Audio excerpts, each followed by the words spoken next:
تعجب کی بات ہے کہ ان کاذبوں کو ماننے والی ایک تعداد ہوتی ہے۔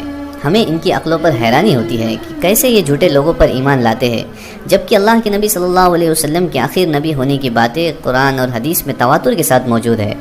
اس کی 3 وجہ ہمیں نظر آتی ہے۔ سب سے پہلی، اللہ تعالیٰ کبھی کسی بندے کی گمراہی کا فیصلہ کر دیتے ہیں تو وہ گمراہ ہو جاتا ہے، جیسے کاتب وہی شخص کا گمراہ ہو جانا جو ہمیں سیرت میں ملتا ہے۔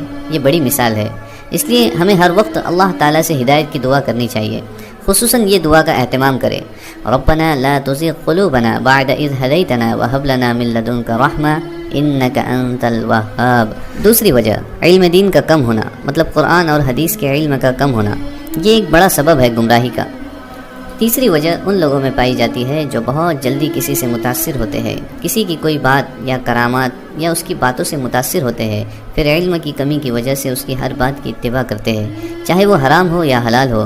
اس لیے اگر کسی کو اپنی زندگی کا رہنما اور آئیڈیل بنانا ہے تو وہ 3 لوگ ہیں، پہلے انبیاء علیہ الصلاۃ والسلام، دوسرے صحابہ رضی اللہ عنہم، اور تیسرے اولو الامر، اس میں تابعین، تبع تابعین، محدثین اور قرآن و شریعت جاننے والے علماء اکرام شامل ہے۔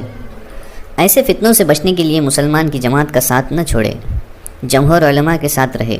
اپنے دوستوں اور رشتہ داروں کو بھی ان فتنوں سے آگاہ کرنے کے لیے یہ ویڈیو ان تک ضرور پہنچائے اور ہمارے چینل کو سبسکرائب کریں۔